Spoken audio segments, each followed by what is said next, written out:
Hello dear friends, welcome to Target Education. Engineering mathematics के इस video में आपका तहे दिल से स्वागत है। इससे पहले आपने जो वीडियो देखा there firstly I talked about the complex number और उसके बाद मैंने बात किया था कॉम्प्लेक्स वेरिएबल के बारे में।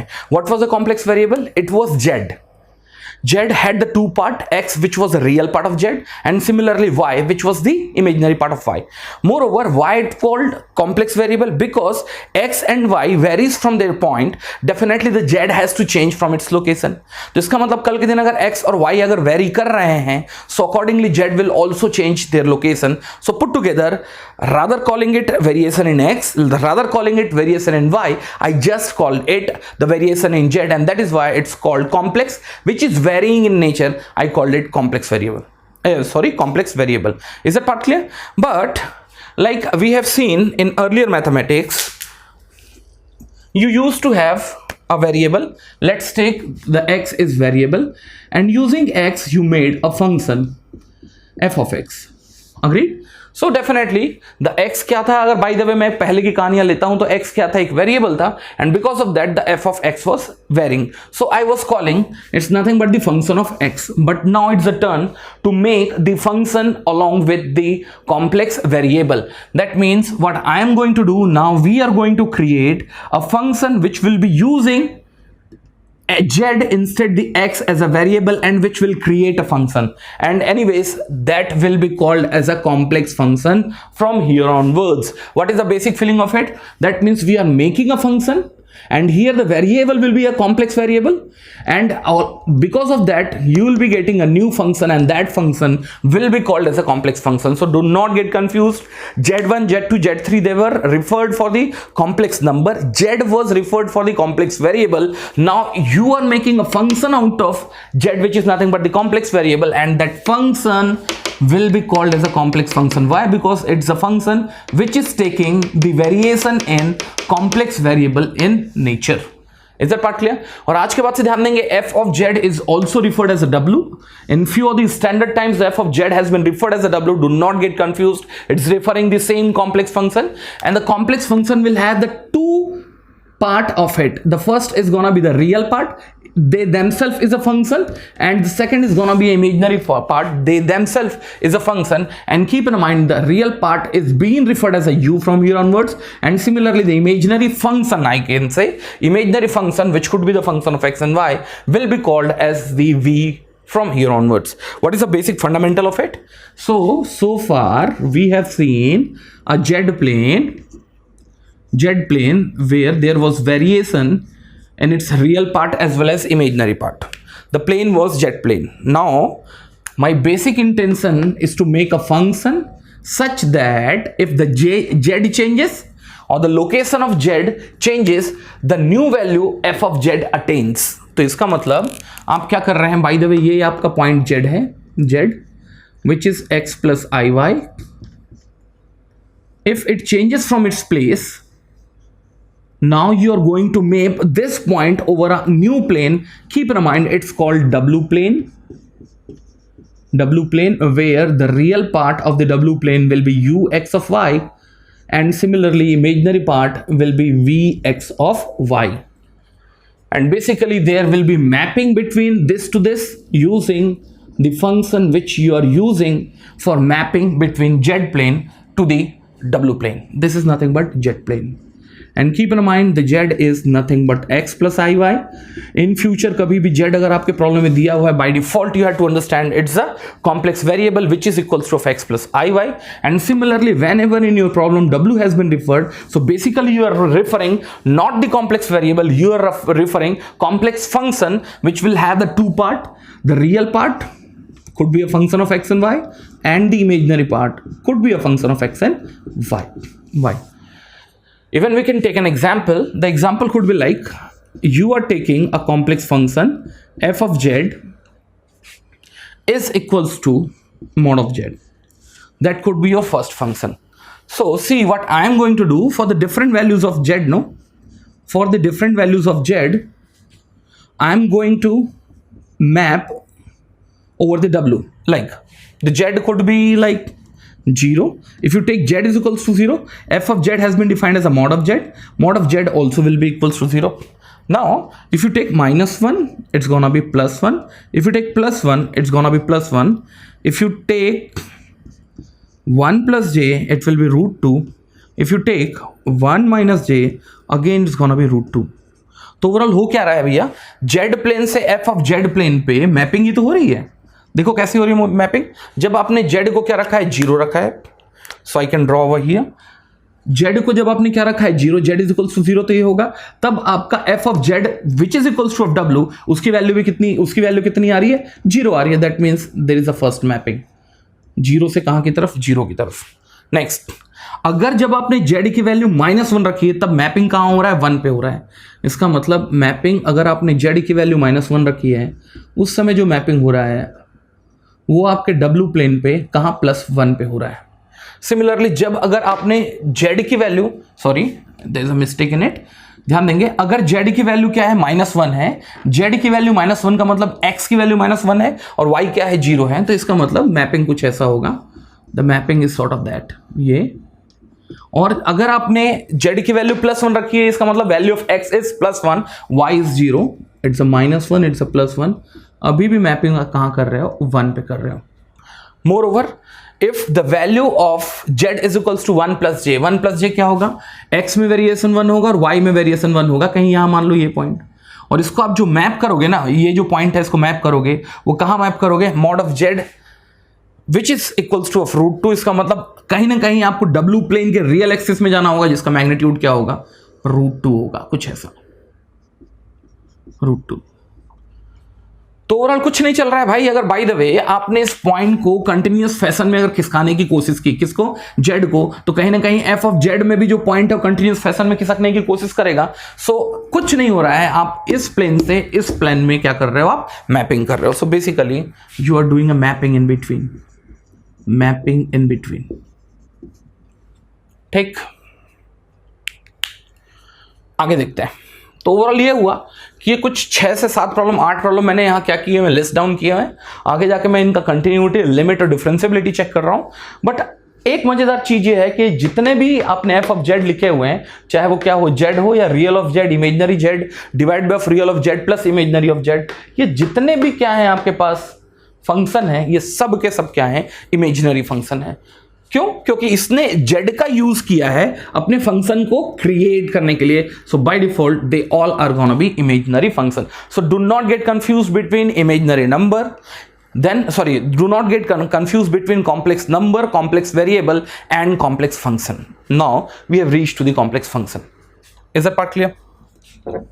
ठीक है, ताकि आप एक चीज ध्यान देंगे, आपको बेसिकली ये चेक करना है कि any of the function F of Z is analytic function और नॉट। ये चेक कर लेने के बाद आप आगे जाके पढ़ेंगे कॉचीज इंटीग्रल। लेकिन ये सब को पढ़ने से पहले जब आप डेफिनेशन देखेंगे एनालिटिक फंक्शन का, तो उसमें लिखा हुआ होता है a function, which function, complex function F of Z is set to be analytic function if it is differentiable. यार देखो एक चीज ध्यान देना, अभी तक मैंने डिफरेंशिएबिलिटी वगैरह तो चेक की है, लेकिन डिफरेंशिएबिलिटी जो चेक की थी वो किसकी चेक की थी, एफ ऑफ एक्स की। या फिर मैं बोल सकता हूं जब इंडिपेंडेंट वेरिएबल एक था और एट वर्स्ट 2 था। लेकिन अब जो आपके पास क्या है, पूरा का पूरा नया वेरिएबल है, वो एक कॉम्प्लेक्स वेरिएबल है। तो कहीं ना कहीं थोड़ा स्टडी तो चेंज होगा।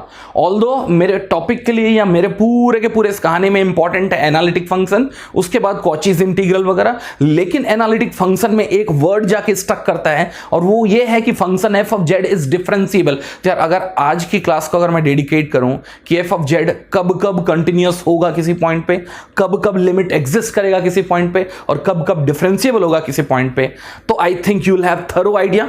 और कल के दिन वो तो छोड़ दो, आप कॉचीज इंटीग्रल को ज्यादा अच्छे से समझ पाओगे या डील कर पाओगे। ठीक है, तो मैंने जैसे लिखा हुआ है, आज का मेरा बेसिक फंडामेंटल जो था वो केवल टिका हुआ था limit, continuity and differentiability, check of your complex function and which we can write W और even we can write F of Z. ठीक, तो ये मैं कुछ 8 प्रॉब्लम आज सॉल्व करने की कोशिश करूंगा आप लोगों के सामने।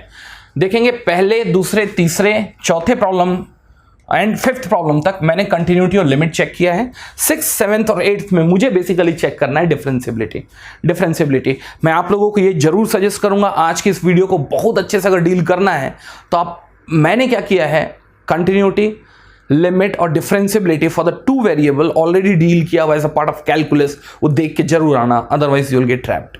तो बहुत ज़्यादा डिटेल नहीं करूंगा, आपको कहीं ना कहीं ट्रैप होने का प्रॉब्लम हो जाएगा। ठीक, तो अगर मैं बात करता हूं सबसे पहले लिमिट की और कंटिन्यूटी की, ठीक, तो सबसे पहली बात तो आपके पास एक फंक्शन एफ ऑफ जेड है। Let's take you have a function F of Z, और आप ये चेक कर रहे हो कि F of Z has a continuity at a point in complex plane. Let's take the point is nothing but Z naught. तो आप कैसे प्रूव कर पाएंगे कि F of Z at point Z is equals to Z naught पे limit exist करता है या कंटिन्यूस है या नहीं?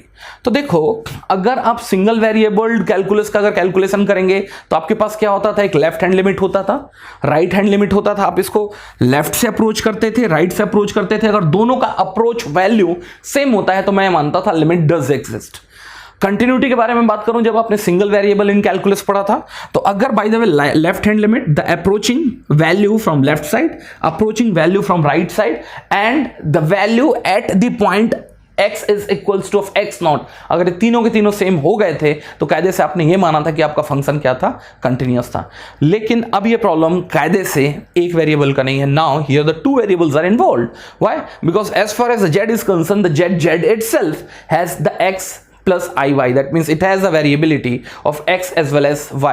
So put together ये लिमिट और कंटिन्यूटी और डिफरेंशियबिलिटी जो होगा कॉम्प्लेक्स कैलकुलस का, ध्यान देना, मोर और लेस मीनिंग मैच करता हुआ दिखेगा आपको किसमें, जब आपने कैलकुलस में पढ़ा हुआ है limit, continuity and differentiability of the two variable. आप उसको जरूर देखेंगे। तो ध्यान देंगे, अब आप बोलेंगे कैसे कि कायदे से फंक्शन एफ ऑफ जेड का at Z is equals to Z naught पे लिमिट एग्जिस्ट करता है। तो इसका सीधा तरीका है, you approach z naught from various kinds of path. You approach, no, approach का मतलब पहुंचे नहीं हो, और you tends to approach to point z naught from various path, and if all of them takes the similar value, either you come down to through this path just before the z naught, if you come down to this path just before the z naught, if you come down to this path just before of the z naught, if all of the values are very symmetric, keep in mind the limit does exist. तो इसका सीधा सा मतलब है कि आप कोई से भी पाथ से इसका इवैल्यूएशन करो तो इसका क्या होगा, वैल्यू क्या होना चाहिए, सेम होना चाहिए। So I can say now I am going to take limit of your function F of Z with Z reaching to the Z not will be equals to of L if all of them are reaching to the same value. मैं बहुत ज़्यादा लिखने की कोशिश नहीं कर रहा हूँ, आप जाके पुराना कैलकुलस जरूर पढ़ लेना, ठीक है। तो ये होगा limit z tends to 0 f of z is equals to of L, and if all of them are not reaching to the same point then limit will not exist. लिख लेंगे all values are same or all values are reached to same value using different path. That means in that case the limit will exist, otherwise it won't. Is that part clear? It won't. And similarly अगर मैं यहां बात कर लूं continuity की, सो continuity का मतलब ये हुआ limit must exist, there is no doubt about it, and I assume the limit does exist and the value of limit is L, then it must be precisely equals to of function worth at z is equals to of z naught. Z is equals to of z naught. फिर मैं बोल रहा हूँ calculus जो पढ़ाया हूँ जरूर देख लेना, सब चीज को बार बार रिपीट करना पॉसिबल नहीं है। आप अगर पढ़ के आए होगे तो you will have fair enough idea about the limit and continuity of the two variables. Agreed? तो चलिए अब ज्यादा लेट किए बिना सबसे पहला फंक्शन पिक करते हैं, that's nothing but f of z is equals to w is equals to z. यार f of z को तो w लिखते ही हैं, बार बार नहीं लिखूंगा। It will have its two part. I can say u which could be a function of x and y, v which could be a function of x and y, and which is equals to of z. And z can also be written as x plus iy. So moreover, you wanted to have the limit of x plus iy or limit of z which is very same as x plus iy, and you wanted to check its limit at z is equals to of 0. That means now your z will try to go towards 0. Not exactly, no. If z is going towards 0, what is the z over here? X plus iy, no. If it is going towards 0, that means exclusively the real part as well as imaginary part both has to go towards 0. So I can say the x comma y, both of them are going towards 0. That means कल के दिन आपने limit for the two variable जो निकाला था वहां से मैंने इसको आसानी से कनेक्ट कर लिया है कि yes limit x comma y tends to 0. Now graphically, if I'll try to understand what is the basic meaning of it, that means the limit has to be calculated at z is equals to z naught. For this problem, z naught is equals to 0. You can come down from the several methods. Either you can come along the x-axis, either you can come along the y-axis, either you can come along a y is equals to mx, which is a straight line. Agreed? So चलो, अगर मैं क्या use करता हूँ, path 1 use करता हूँ. अगर मैं पाथ 1 यूज कर रहा हूं, that means I am moving along the X axis, definitely value of y has to be 0. So this structure becomes limit y is equals to 0. So simply I had to feed x tends to 0. By feeding y is equals to 0, it's gonna be 0 if I use path 1. If I use path 1, agreed? Similarly, if I use path 2, let's see that also. Now what is the path 2? This is the path 2, and if the movement has been done along the y direction, that's one of the very important thing. If you're moving in a y-axis, in y-axis the value of x is 0. That means I am going to feed x is equals to 0 and the y will be approaching towards 0. So it's gonna be limit y tends to 0, x will be fed as 0 plus of iy. Here also the answer is 0. Here also answer is 0. Agreed? If I take the third case, limit, now instead the y I am feeding mx. That means x remains x plus mx, and moreover if you see x comma y is going towards 0, in case of y is equals to mx, if you wanted to feed the y as well as x, both are moving towards 0. That's quite similar. If the x reaches to 0, by default y also reaches to 0 from this particular equation. So simply I can write here x tends to 0, here also answer is same, here also answer is same. So either you approach path number 1, path number 2 or path number 3 in all of the x is equals to 0, I am x is equals to 0 put together. Either you approach path 1 through path 2 or path 3, all of them are leading the same value. Moreover, if you calculate in your function straight away, if you write z is equals to 0, that means what is your function z, and there also if I write z is equals to 0 straight away, then also we get all of them as the same value. तो इसका मतलब limit does exist at z is equals to 0, and similarly it is also continuous at z is equals to 0. At z is equals to 0. एक clear idea हुआ होगा? Now if I take the second problem, तो अब इसमें ज़्यादा कहानी नहीं लिखते हुए ये होगा आपका लिमिट कहाँ चेक करना है, z tends to 0. I can write limit x comma y tends to 0. Why so? If z is tending to 0, by default x has to be 0 and y has to be equals to 0. Or if it is tending, the x must tend towards 0 and y must tend towards 0. Is that part clear? Real of z. What is the real of z? Z is known to be x plus iy. Its real part will be x, imaginary part will be y, and at denominator it will be x plus y. X plus y. And basically first we'll try to check it out its limit. अगर limit exist नहीं करेगा तो continuous तो वैसे नहीं होने जा रहा है. First the limit will be checked out. यहाँ ध्यान देना, अब मैं वही मेथड फिर यूज करूंगा because I had to come down to the z naught where the z naught is 0. That's a different thing. The function got changed. तो पहला जो चेंज होगा, आप पाथ 1 से आ रहे हैं, अगर पाथ 1 से आ रहे हैं तो क्या होगा, y की वैल्यू 0 होगी. You have to just feed limit x tends to 0. और अगर आपने y की वैल्यू 0 रखी तो it's gonna B 0 x plus 0 put together the answer is gonna be 0. Agree करते हैं? If I take the next one, if I come down to the path number 2 where there will be a variation in y and y is tending towards 0, but here the x has to be fed as 0, so it's gonna be 0 into y, 0 plus y, again it's 0, again it's 0. But now we are going to take the third aspect, where I'll be taking a straight line y is equals to mx. So what the change I am going to do? Here the same change, limit x tends to 0. keep in mind x will remain x whereas y will become mx. Is that part clear? Now if the x has been brought it out, keep in mind here the x will be coming out and here x square will be coming out. Put together it will be mx divided by of 1 plus m. And now you'll feed x tends to 0. Numerator is gonna be 0. What about this denominator? Denominator will be non-zero only and only if m is not equals to of -1.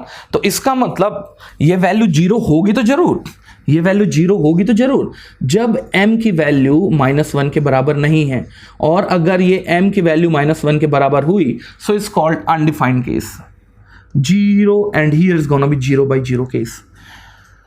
ठीक, तो यार यहां से अगर मैं क्या करूं, अगर निकालने की कोशिश करता हूं किस चीज की वैल्यू, एक कम और करो ना यार, थोड़ा और आसान कर लो इसको, ये कर लो और 0 कर लो at z is equals to 0 पे, 0 पे. ठीक, अब बाय द वे आप देखते हैं z इज इक्वल्स टू 0 पे फंक्शन का वर्थ कितना है भाई, सीधे सीधे 0 है.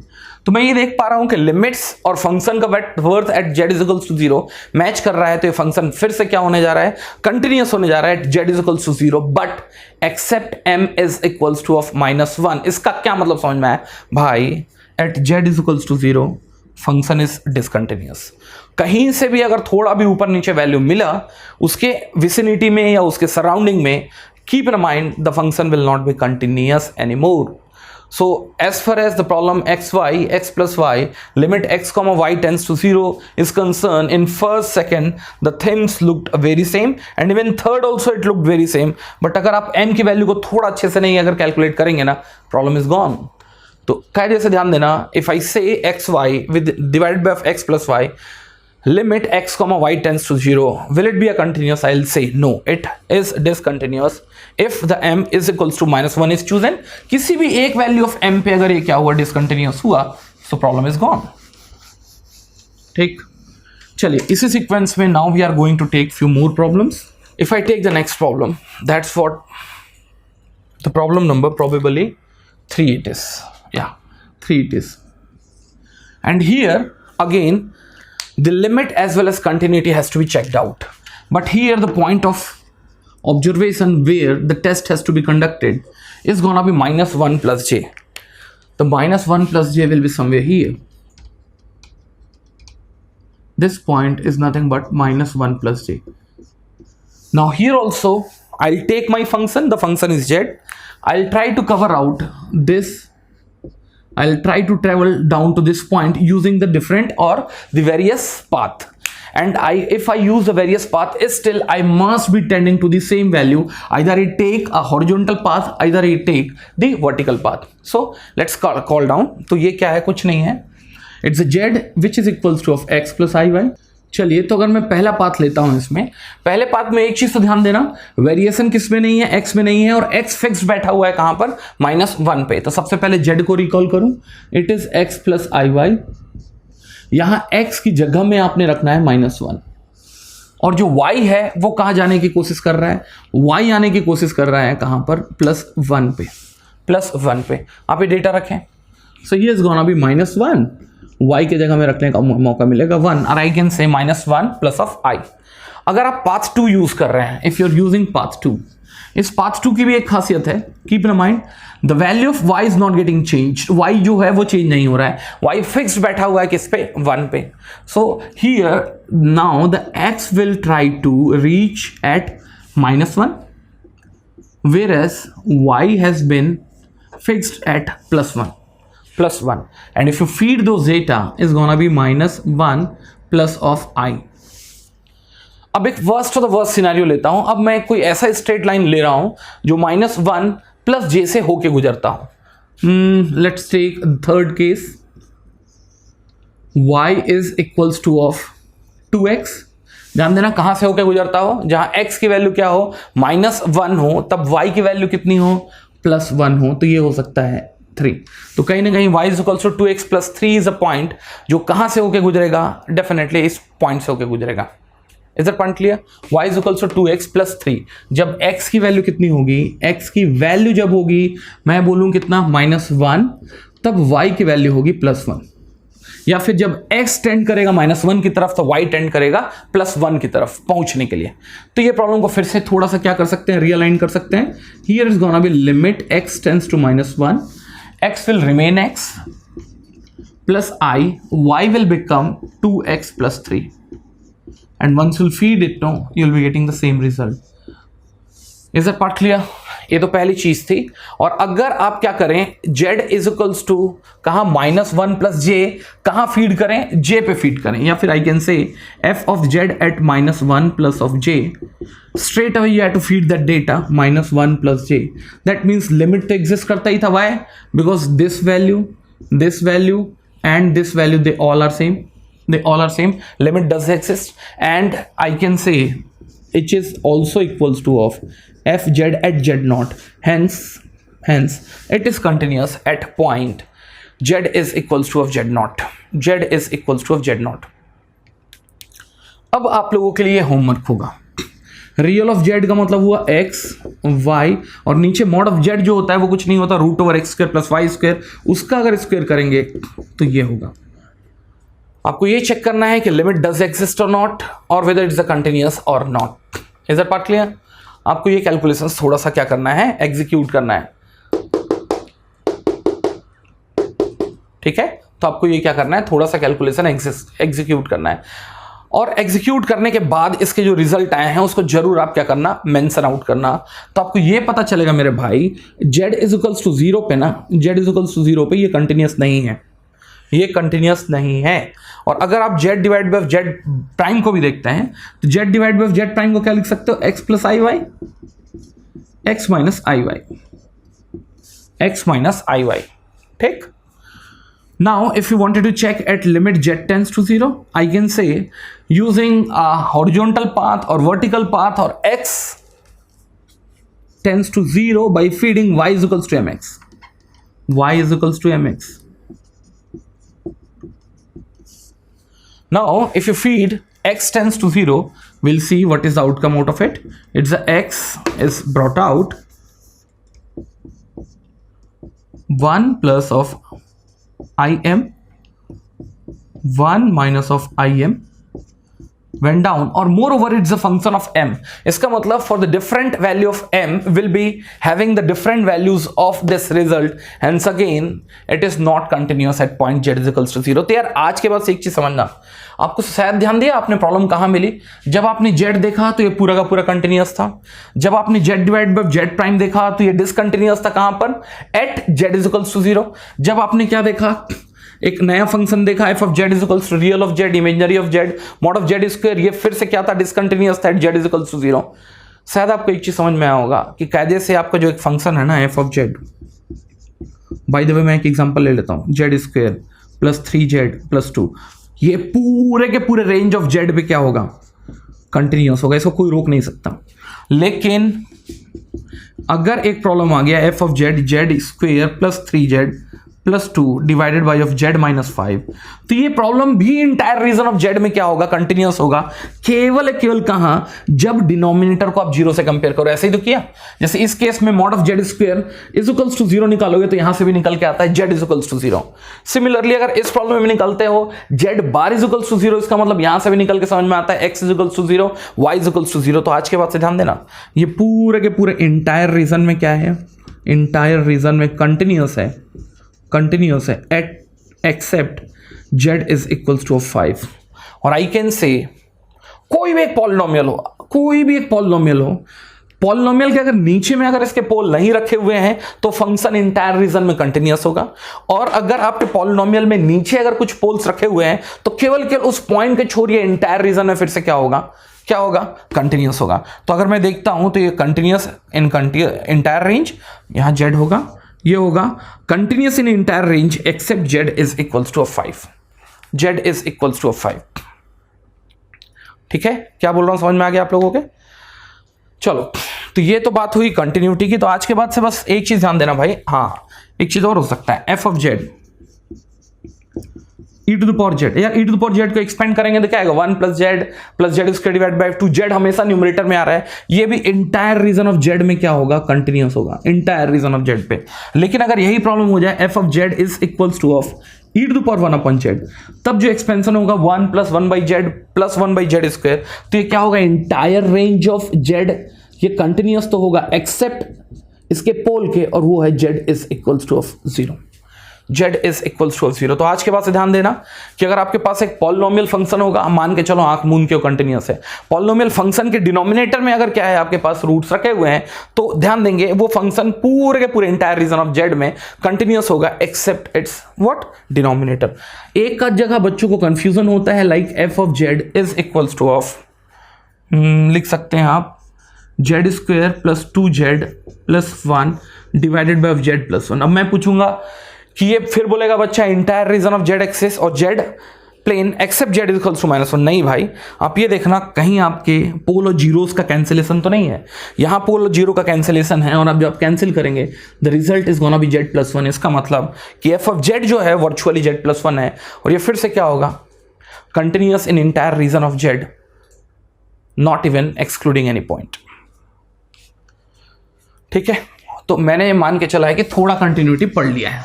देखो कंटिन्यूटी पढ़ लेने के बाद मैं आता हूं डिफरेंशिएबिलिटी के पास। आपने जैसे डिफरेंशिएबिलिटी निकाला था उसके पहले फंक्शन कंटिन्यूअस उस पॉइंट पे होना चाहिए, तब जाके शायद आप उसको डिफरेंशिएबल बता पाए उस पॉइंट पे, but it is not necessary कि वो कंटिन्यूअस है तो डिफरेंशिएबल भी होगा। तो डिफरेंशिएबिलिटी कैसे निकलेगा, it's quite simple, it's gonna be limit del z tends to 0 f of z plus del z minus of f of z divided by del z। तो ध्यान देना, मैंने पहले भी पढ़ाया है, बहुत ज़्यादा इसको रिपीट नहीं करूंगा, ये पहले के ही कॉन्सेप्ट्स को मैं फिर से क्या कर रहा हूँ, एक्स्ट्रा कवर कर रहा हूँ। तो ओवरऑल यहाँ समझ में आता है कि पहला प्रॉब्लम लेता हूँ मैं ये, अगर आप इसकी डिफरेंशिएबिलिटी चेक करना चाह रहे हैं तो एफ ऑफ जेड की जगह में आपको फीड करना होगा z plus del z, which will become z square plus del z square then plus 2z del z plus 1 minus of z square minus of 1 divided by of del z। यार मुझे ये तो पता है कि z square plus 1 है, तो देख के समझ में आ रहा है कि साहब आप मानो या ना मानो ये कंटिन्यूअस तो है इंटायर रीजन ऑफ z। अब मैं बात कर लेता हूँ इसके डिफरेंशिएबिलिटी के बारे में। डिफरेंशिएबिलिटी के बारे में बात करेंगे, this went out, this and this went out, limit del z tends to 0, limit del z tends to 0। तो यहाँ अगर आप इसका क्या करेंगे, इवेल्युएशन करेंगे, so the result is gonna be somewhere the del z can be brought it out, del z can be brought it out, and here is gonna be del z plus 2 of z divided by of del z limit del z tends to 0, del z tends to 0। Anyways, this went out, del z tends to 0, put together the answer is gonna be simply 2z and it's differentiable। और वैसे भी अगर z square plus 1 का अगर आप differentiation करते normal pattern में, so it would have been n z to the power n minus 1। it's as simple as the simple differentiation, but आप उससे कभी भी मत करना, ठीक। तो इसका मतलब yes, it's a differentiable entire region, an entire reason, ठीक। if I come down to the, let's take the next question, here it's gonna be z plus iota times of imaginary of z। anyways what is a z over here, तो यहां ध्यान देना केवल z involve नहीं है, तो इस pattern से मेरे को प्रॉब्लम करना थोड़ा टफ होगा, तो मैं इसको सबसे पहले एक्सपेंड कर रहा हूं। It's gonna be x plus I y and here is gonna be i times of y, so put together is gonna be x plus twice of i y. ये कुछ ऐसा हुआ, ठीक है। तो अगर बाय द वे ये है आपका फंक्शन f ऑफ z, तो कल के दिन अगर आप क्या लिखना चाह रहे हैं f of z plus z, तो इसका मतलब सीधी सी बात यह है z प्लस z का मतलब there will be change in x as well as there will be change in y, that is what it is. कुछ नहीं करना मेरे भाई, तो इसका मतलब आपको फिर से रखना है f of z plus del z minus of f of z divided by of del z limit del z tends to 0, f of z plus del z का मतलब ये हुआ कि जहां जहां x था उसको लिखेंगे आप x प्लस डेल एक्स, और जहां जहां y था उसको लिखेंगे आप डेल y, और सब्सट्रैक्ट करेंगे इसकी ओरिजिनल वैल्यू से, डिवाइडेड बाय ऑफ ये डेल जेड है ना, del z will be equals to of del x plus of del y, del x plus of del y. और यहां जो क्या है आप ध्यान देना, limit del z tends to 0, इसका मतलब limit del x has to tends to 0 as well as limit del y has to tends to 0। ठीक, तो देखते हैं पहले क्या निपट चुका है। Overall, the result which was left out is gonna be del of x plus of 2i del of y, 2 of I del of y divided by of del x plus of del y, यही होने जा रहा है।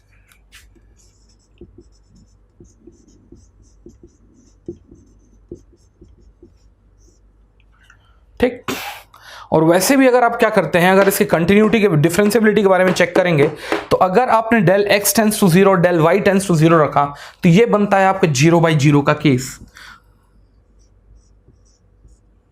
ठीक, तो यहां अगर मैं इसके बारे में बात करूं कि एफ ऑफ जेड जो है वो ऑल पॉइंट पे क्या है, डिफरेंशिएबल है, तो ये बिल्कुल नहीं होने जा रहा differentiable. It's not gonna be differentiable in all of the points, it's not gonna be differentiable at all of the points. आप, मैं ये जरूर बोलूंगा, आपके लिए होमवर्क होगा, अगली क्लास में फिर से डील करूंगा, आप इसको पाथ से भी क्या करने की कोशिश करना, ट्राई करने की कोशिश करना। पाथ से ट्राई करने की कोशिश करोगे तो डेफिनेटली आप इससे और अच्छे से आंसर निकाल पाओगे। सिमिलरली एफ ऑफ जेड, यार एक चीज ध्यान देना, आज के बाद से कंक्लूजन ये है कि अगर आपका एफ ऑफ जेड जो है ना वो एक स्ट्रिक्ट पॉलिनोमियल हो, like z to the power n may be with a n plus an minus 1 z to the power n minus 1 dash dash dash it goes till a naught, ये function entire region of Z में differentiable होगा। Entire means entire region of Z, और अगर वो differentiable है तो continuous भी होगा और लिमिट विल ऑल्सो एग्जिस्ट। कल के दिन अगर बाय द वे प्रॉब्लम में कुछ ये लोचे हैं,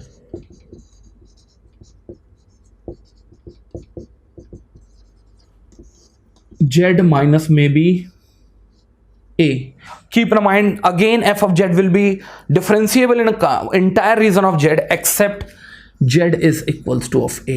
बस ये ध्यान देना, ऐसा नहीं कि ऊपर और नीचे आपस में कंप्लीटली डिविजिबल हो, उस केस में ये क्या होगा, इंटायर डिफरेंशिएबल होगा। बट एनीवेज इसको यूज करते हुए मैं एनालिटिक फंक्शन यूज करूंगा, बहुत ज्यादा डिटेल यहां मत करना आप लोग, और वहां से अब आगे बढ़ेंगे अपन कॉची से इंटीग्रेशन में। चलिए मिलते हैं अगले वीडियो में। Thank you very much.